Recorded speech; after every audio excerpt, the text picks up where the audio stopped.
ஞாயிற்றுக்கிழமை வெட்டியா இருக்க டைம் வீணாக்க வேணாமேன்னு சும்மா கிடக்குற போனை ஃபுல்லா சார்ஜ் போட்டு சரி அதுக்கு ஒரு நாள் ரெஸ்ட் விடலாமேன்னு ஒரு சேலஞ்ச் ஒன்று ஆரம்பிச்சோம். அந்த சேலஞ்ச் என்னன்னு கேக்குறீங்களா? சேலஞ்ச் என்னன்னு பாத்தீங்கன்னா டே வித்தவுட் டேட்டா. ஸோ இதுதான் வந்து இன்னைக்கு கான்செப்ட்.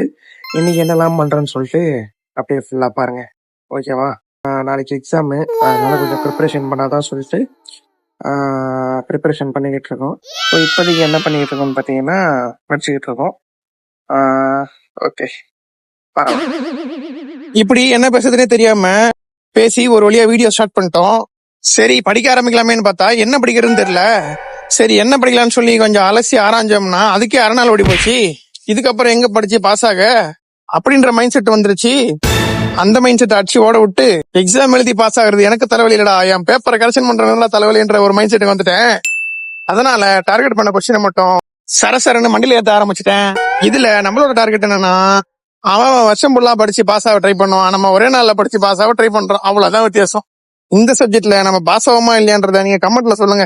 ஏன்னா படிக்கிற லட்சணம் அப்படி. இதை தொடர்ந்து படிச்சு களைப்பான காரணத்தினால வயிறு பசி எடுத்துருச்சு. சரி வெளியில இருந்து வேற ஸ்மெல் ஹெவியா வந்துச்சு, என்ன ஏதுன்னு போய் பாத்துட்டு வரணும்னு போனா அம்மா சுட சுட பிரியாணி இறக்கி வச்சிருந்தாங்க. அப்புறம் என்ன படிப்பா பிரியாணியான்னு யோசிச்சேன். முதல்ல பிரியாணி தான் தோணுச்சு, அதனால பிரியாணி ஒரு வெட்டிட்டு அப்புறம் படிக்கலான்னு போனா எங்க படிப்பு வர்றது? அதுக்கப்புறம் தூக்கம் தான் வந்துச்சு. அப்புறம் லைட்டா ஒரு தூக்கத்தை போட்டு ஏஞ்சி மறுபடியும் படிக்க ஆரம்பிச்சிட்டேன். இப்படியே படிச்சு டயர்டா இப்போ நானு அப்படியே நிமிந்து பார்த்தா மதியானம் சாப்பாடு டைம் வந்துருச்சு. அப்புறம் என்ன, 3 புக்க 8 தட்டு அதே வேகத்துல போய் கடகடன்னு சாப்பிட்டு வந்துட்டேன்.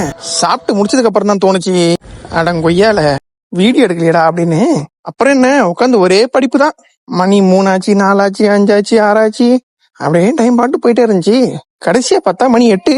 சரி எவ்வளோடா படிச்சிருக்கோன்னு பார்த்தா பாதியை கூட தாண்டல. சரி தாண்டதெல்லாம் போதும், சாப்பிட்டு வந்து மீதியை தாண்டிக்கலான்னு சாப்பிட போயிட்டேன். சாப்பிட்டு முடிச்சுட்டு கொஞ்ச நேரம் படிக்க உட்காந்தேன். அப்புறம் பார்த்தா தூக்கம் சொங்கின்னு வந்துச்சு, கம்மனி வந்து படுக்க போயிட்டேன். இப்படிதான் இந்த நாள் போயிருக்கோம் நீங்க நினைச்சிருப்பீங்க, ஆனா அதான் இல்ல. ஆனா அங்க நடந்ததே வேற. அப்படி என்ன நடந்துச்சுன்னா, மதியானம் சாப்பிட்டு முடிச்சுட்டு புக் எடுத்தோம் சொன்னோம்ல, அதுதான் இல்ல. சாப்பிட்டு முடிச்சுட்டு கொஞ்சம் கேரா இருக்குன்னு சொல்லிட்டு லைட்டா போன் எடுத்து பார்த்துட்டு கொஞ்ச நேரம் கழிச்சு புக் எடுக்கலாம்னு முடிவு பண்ணா, போனை ஒரு 1:30 மணியா போல எடுத்து வந்தான். சரி கொஞ்ச நேரம் பார்த்து முடிச்சுட்டு மணியை பார்த்தா மணி 6. இந்த வீடியோல இருந்து நம்ம தெரிஞ்சுக்க வேண்டியது என்னன்னா, டைம் நமக்கானது, நம்ம டைமுக்கானது இல்ல. அதனால டைமை பார்த்து செலவு பண்ணு, சட்டுப்பட்டுன்னு வேலையை பாரு.